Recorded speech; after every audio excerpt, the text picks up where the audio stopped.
खुर से बने गड्ढे में जल आता है। गोपद सिंधु, वो गाय के खुर, ये कहीं कीचड़ हो तो गाय वहां अपना पैर रख दे तो उसके खुर का गड्ढा बन जाता है ना, तो उस गड्ढे में जितना जल आता है बस उतना ही ये संसार समुद्र उसके लिए होता है। जिसके हृदय में प्रभु श्री राम का गुणानुवाद हो, उनके स्वरूप का स्मरण हो, उनके नाम का जाप हो, उनके लिए। और जितना आपके इंद्रियों का आयतन है उतना ही आपके लिए संसार है। किंतु प्रभु श्री राम का मंत्र जप करते करते जब वह परिपक्व अवस्था में पहुंचती है तो नाम लेत भव सिंधु सुखाहि, करहु विचार सुजन मन माही। नाम के प्रभाव से अथाह भव सिंधु भी सूख जाता है। इसलिए भजन की जहां तक परंपरा है, चाहे अंगूठा छाप महापुरुषों की वाणी हो या महायोगेश्वर भगवान की वाणी हो, भगवान राम की वाणी हो, भगवान शिव की वाणी हो, भगवान कृष्ण की वाणी हो, या जितने भी महापुरुष हुए हैं उनमें से किसी की वाणी हो,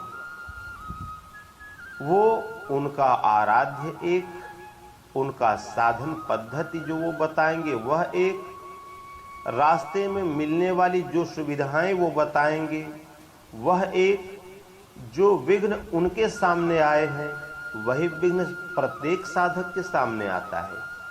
वो विघ्न एक, निवारण एक, और अंततः परिणाम भी एक ही होता है जो उन पूर्व महापुरुषों ने प्राप्त किया। सीता जी माता की शोध में हनुमान जी गए और जब लंका से लौट कर आए तो भगवान श्री राम ने पूछा कि हे हनुमान जी, जरा यह बताओ कि सीता वहां अपने प्राणों की रक्षा कैसे करती है। हनुमान जी ने कहा, प्रभु नाम पाहरु दिवस निसी, ध्यान तुम्हार कपाट, लोचन निज पद जंत्रित, जाहि प्राण के ही बाट। अहर निश रात दिन आपके नाम का पहरा लगा हुआ है।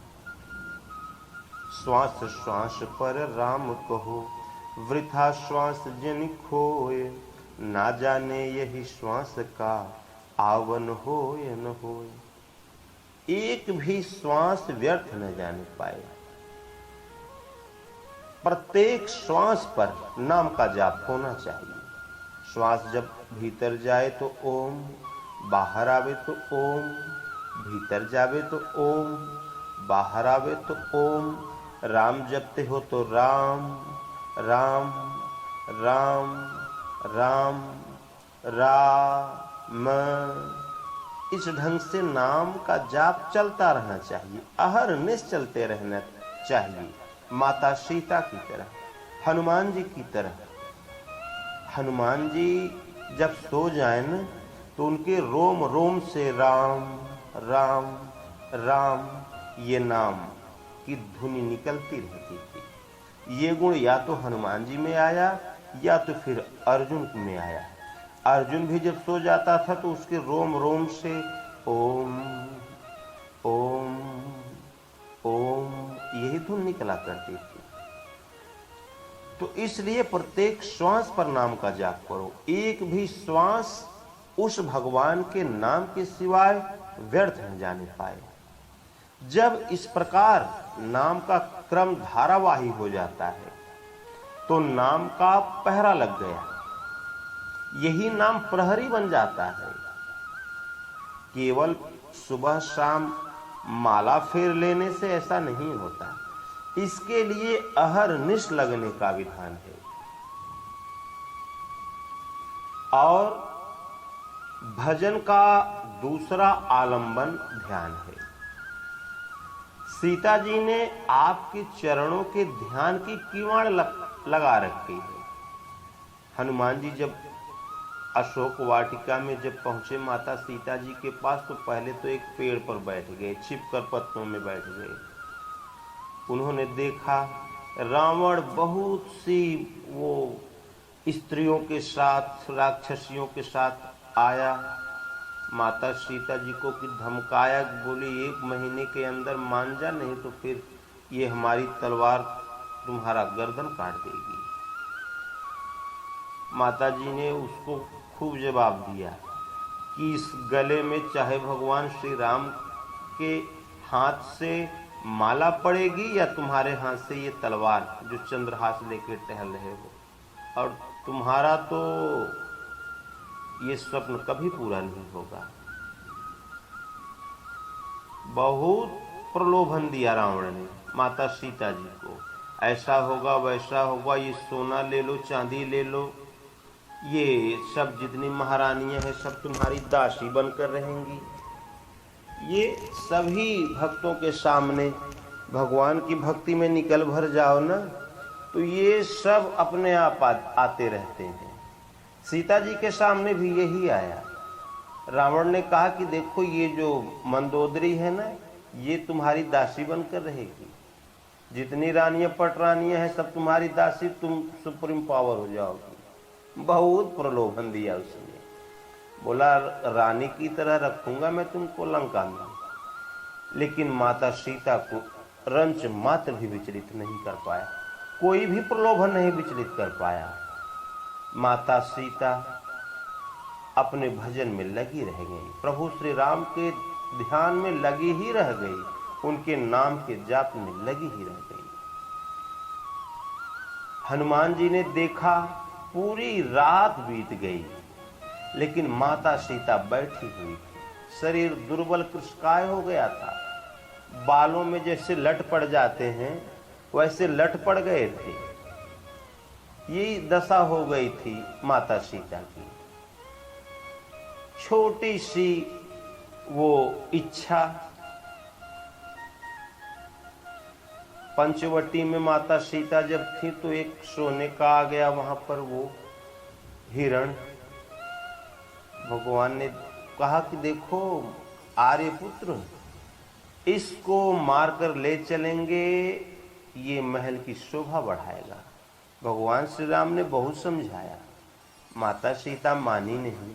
भगवान बोले लगता है इसका सोने में ही ध्यान लग गया, भगवान का भजन तो छूट जा रहा है। तो भेज दिया भगवान ने सोने की गढ़ी में, भोग लो सोने का सुख। अब वहां न दिन में चैन, न रात में चैन, न नींद में, आंखों में नींद रह गई। सभी सुख जितने भी थे वो सब दुख में परिवर्तित हो गए। केवल एकमात्र प्रभु के चरणों का, प्रभु के नाम का ही सहारा बचा माता सीता जी को। और केवल भगवान श्री राम के नाम का जाप ही करती रह गई। हनुमान जी पत्ते की आड़ में वृक्ष पर बैठकर देखा तो रात भर भगवान श्री राम का नाम ही जाप किया करें। वो हमारे एक वो परमहंस जी महाराज चित्रकूट अनुसुईया के, जब उन्होंने गृह त्याग किया तो जो भक्त उनके थे वो पहलवानी किया करते थे, पहलवानी लड़ा करें। तो कुछ भक्त हो गए, उनके उस्ताद तो थे ही पहलवानों के, तो कुछ भक्त हो गए, उन्होंने छोटा सा बगीचा एक लगा दिया जो उनकी कुटिया थी उसके अगल बगल। धीरे धीरे वो वृक्ष बगीचे के रूप में वो बदल गए, बड़े हो गए सब वृक्ष, उसमें फूल आने लगे। तो हमारे वो परमहंस जी महाराज जी ने सोचा कि अब फूल आ रहा है, इसके बाद फल भी लगेंगे, यही खाएंगे और अब यही भजन ही तो करना है, यही निवास करेंगे। जिस दिन ये इच्छा उनके मन में आई, उसके दूसरे दिन भगवान ने कहा कि देखो भजन में 2 बजे बैठ जाएं। कहा कि उठो। वो परमहंस जी उठकर खड़े हो गए, बोले प्रयागराज जाओ। प्रयागराज चले गए। फिर बोले शरीर पर जो वस्त्र पहने हो सब निकाल कर यहाँ रख दो। परमहंस महाराज जी ने सब निकाल कर वहां अपने वस्त्रों को रख दिया और बोले बस इसी का किनारा पकड़ो और निकल जाओ।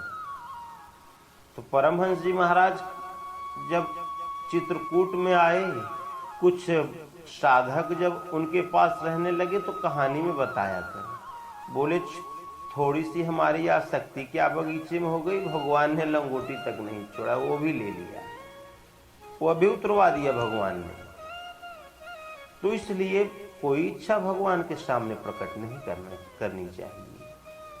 सीता जी की थोड़ी सी इच्छा उस स्वर्ण मृग में क्या हुई, भगवान ने सोने की गढ़ी ही दे दिया, तो भोग लो सोना। न दिन कटे से कटे, न रात कटने से कटे। भगवान श्री राम के वियोग में कृष्णकाय शरीर, केवल भरोसा सहारा केवल भगवान के नाम का था। और सीता जी ने मुख पर तो नाम था और मन में प्रभु श्री राम के चरणों का ध्यान, उसी की किवाड़ लगा रखी थी। केवल प्रभु श्री राम के चरणों का ध्यान ही किया करें और प्रभु श्री राम के नाम का जाप किया करें। लोचन निज पद जिन त्रित, जाहि प्राण के ही बाट।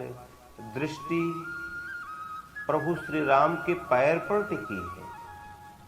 यदि लक्ष्य पर दृष्टि स्थिर नहीं होगी तो कोई भी प्रलोभन आकर्षित कर सकता है। जीव को जो पाना है वो अपना सहज स्वरूप, तो लव सीधे वहां लगी है।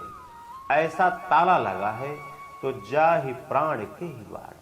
किस रास्ते से ये प्राण जाएंगे? सामान्यतः प्राण का अर्थ श्वास होता है, जीवनी शक्ति से होता है, किंतु अध्यात्म में मन, बुद्धि, चित्त, अहंकार, इस अंतःकरण चतुष्टय को प्राण कहा जाता है। भगवान श्री कृष्ण ने इसे गीता में स्पष्ट किया कि सर्वाणीन्द्रिय कर्माणि प्राण कर्माणि चापरे, आत्म संयम योगाग्नौ जुहुवति ज्ञान दीपिते।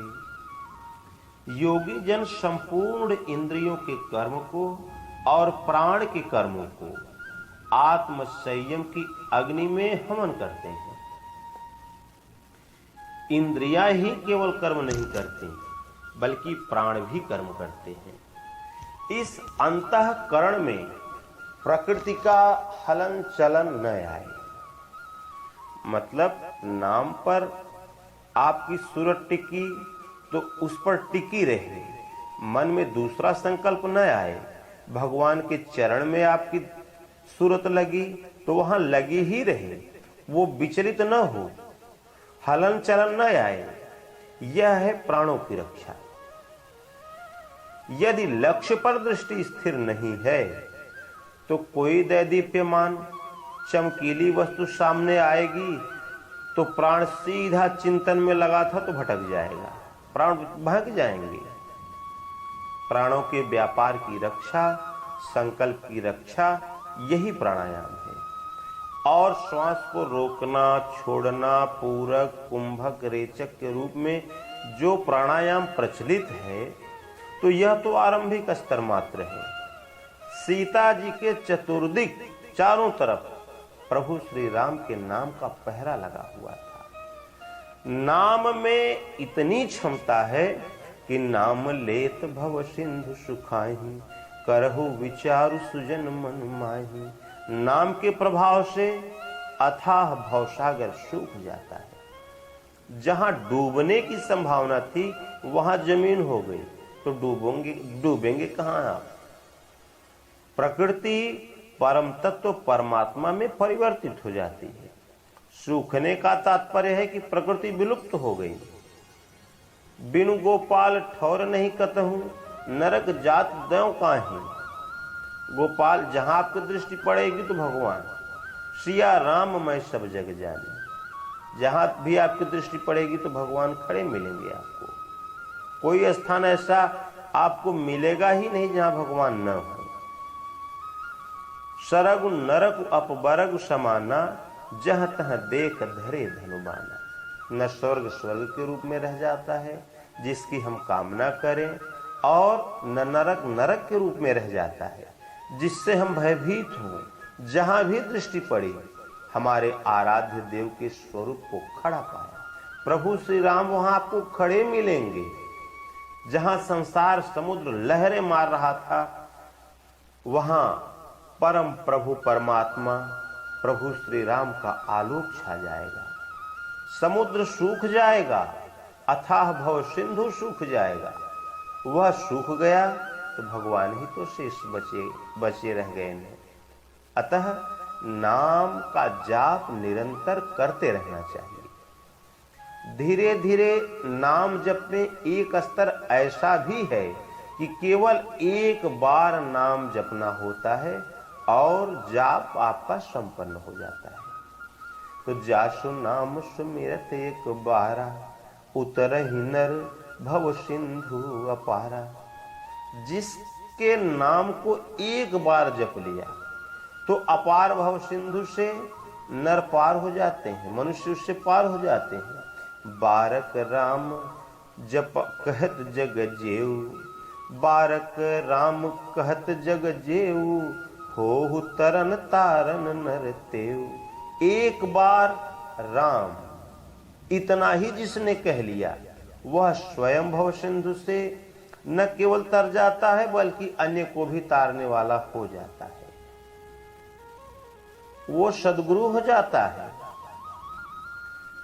अच्छा, उपाय तो ये बड़ा सस्ता दिख रहा है, किंतु आप अयोध्या में चले जाएं, काशी में चले जाएं, मथुरा में देख लें, एक से एक ऐसी विभूतियां वहां पर हैं, नाम जप में संलग्न हैं, जिनकी उंगलियों की रगड़ से काठ की गुड़िया घिस गई, और घिस नहीं गई बल्कि घिसी हुई 4-6 मालाएं खूंटी में भी टंगी हुई है। वे न अभी तक तरे और न तो उनमें तारने की क्षमता ही आ पाई। तो ये एक नया प्रश्न है कि वास्तव में इस एक नाम का रहस्य क्या है। तो जब आप एक ही नाम जपते हैं, किंतु जब हम नाम जपने बैठते हैं, भजन में आप बैठ गए और आपने मन में विचार किया कि हम केवल भगवान के नाम का जाप ही करेंगे ना, एक बार तो आपने मन को लगा दिया नाम के जप में, श्वास में लगा दिया, श्वास में जो ध्वनि उठ रही है वो राम राम ओम ओम अपना जपना आरंभ कर दिया आपने। किंतु कुछ ही समय बाद ये मन जो नाम में लगा था ना, ये बहुत बातें करने लगता है। अब वैसे ही बैठे रहेंगे तो मन भी शांत रहता है, उथल पुथल नहीं रहती मन में। लेकिन जहां आप मन ये भजन में बैठे तो तुरंत ये मन घर गृहस्थी की तमाम योजनाएं बनाने लग जाता है। पुत्र का प्रमोशन, ये कार्य हो जाता तो बड़ा अच्छा हो जाता, ऐसा बन जाता तो ये ऐसा बढ़िया लगता, तमाम गुणागणित लगाने शुरू कर देता है। प्रकृति के अनंत चिंतन आने लगते हैं। भजन के बीच में लहर मारते एक नाम के स्थान पर अनेक चिंतन आते रहते हैं। नाम तो गया और उसके स्थान पर ये गुणागणित शुरू हो गया। जब यह लहर शांत हो जाए, जब आपका संयम इतना उन्नत हो जाए कि आपके मन में एक नाम के अतिरिक्त अन्य चिंतन समाप्त हो जाए, कोई चिंतन न उठे, केवल प्रभु का नाम ही इस श्वास में चले, चलते फिरते उठते बैठते कहीं भी आप कहीं भी रहें, केवल भगवान का नाम ही चलता रहे।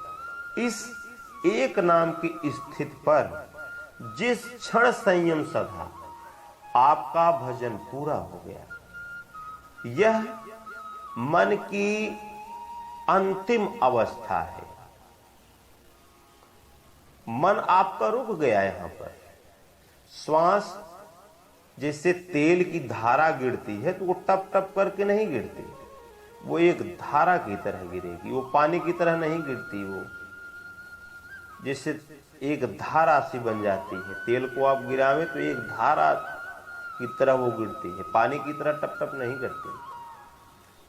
उसी तरह प्रकृति के संपूर्ण संकल्प शांत हो जाने पर जिस पल एक नाम की स्थिति आई, सूरत टिकी, दूसरे ही पल जो शेष बचता है वह परमात्मा है।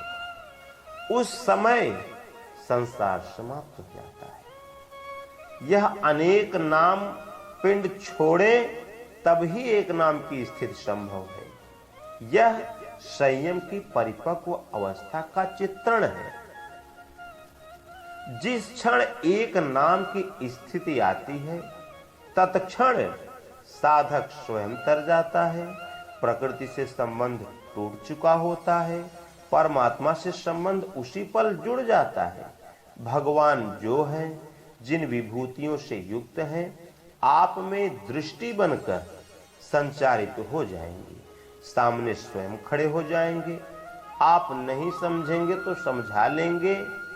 भजन अनिवार्य है। एक नाम की स्थिति तक पहुंचने के लिए हमें उतना ही चिंतन करना होता है और सारा उपक्रम इस मन के अंदर नाम जप जो अवरोध आते हैं इसमें नाम जप करने में, उन अनंत नामों का जो तूफान सा खड़ा हो जाता है, ये संकल्पों का जो वायुमंडल बना हुआ है, इसका अंत करने के लिए ही होता है। मन की गति के निरोध के लिए ही चिंतन किया जाता है। तो एक परमात्मा पर श्रद्धा स्थिर कर जो उन परमात्मा को पुकारे, ऐसे किसी 2-2.5 अक्षर के किसी नाम का जाप करे, चाहे ओम जपे चाहे राम जपे, दोनों का अर्थ एक ही है। धीरे धीरे कुछ दिन चलते चलते जब ये नाम श्वास में ढल जाए तो आप जपें चाहे न जपें, ये श्वास जपती रहती है। आपको केवल मन को इस पर लगाना है बस। किंतु ये अभ्यास और वैराग्य के द्वारा ही संभव है। अभ्यास करें नाम के जाप का, श्वास श्वास पर राम कहें, वृथा श्वास जिन खोए, ना जाने यह श्वास का आवन होए न होए। पता नहीं कब तक श्वास चले कब रुक जाए। ठीक है, इसलिए चलते फिरते सदैव नाम का जाप करते रहे। भव सिंधु अगाध परे नरते, पद पंकज प्रेमन जे करते। जो उन परम प्रभु के चरण कमलों में प्रेम नहीं करते, उन प्रभु श्री राम के शरणागत नहीं रहते, उन परमात्मा का भजन नहीं करते, वे अथाह भव सिंधु में यहीं पड़े रहते हैं, डुबकियां लगाते रहते हैं बार। भव सिंधु अगाध परे नरते, पद पंकज प्रेमन जे करते। जो उन परम प्रभु के चरण कमलों में प्रेम नहीं करते, उन प्रभु श्री राम के शरणागत नहीं रहते, उन परमात्मा का भजन नहीं करते, वे अथाह भव सिंधु में यहीं पड़े रहते हैं, डुबकियां लगाते रहते हैं। बार बार जन्म मरण के चक्कर में वो फंसे ही रहते हैं। भगवान की कथा में अवगाहन करने से यही सिंधु सरिता बनकर रह जाती है। तो निज संदेह मोह भ्रम हरनी, करऊं कथा भव सरिता तरनी। प्रभु पर्यंत दूरी तय करने की कथा, गुणानुवाद से अथाह बहुसागर ये सरिता हो जाता है। कथा के आते ही प्रभु के चरित्र का चिंतन करना होता है। तो यह चरित जे गावहीं, हरिपद पावहीं, तेन परहि भव कूपा। चरित्र चिंतन, भगवान का मनन करने वाले, उनका गुणानुवाद करने वाले, वे भगवान के पद को प्राप्त कर लेते हैं, वे हरि के पद को प्राप्त कर लेते हैं। फिर वे कभी भवकूप में नहीं गिरते। भव समुद्र से भव सरिता और पुनः भवकूप में सिमट गया, किंतु भगवान का वरद हस्त मिल जाने पर गरल सुधा रिपु करई मिताई, गोपद सिंधु अनल शीतलाई। भगवान की कृपा होते ही विष अमृत में बदल जाता है। माता मीरा और भक्त प्रहलाद को विष ही तो मिला था ना, भगवान का स्मरण किया, पी गई है, किंतु वही विष अमृत का काम कर दिया। माता मीरा ने कहा कि जाओ, मैं तुम्हें अपनी मृत्यु के लिए क्षमा करती हूं। आज से तुम्हारी मीरा मर गई, अब केवल भगवान की भक्ति करने वाली मीरा रह गई। प्रहलाद के सामने क्या क्या नहीं आया।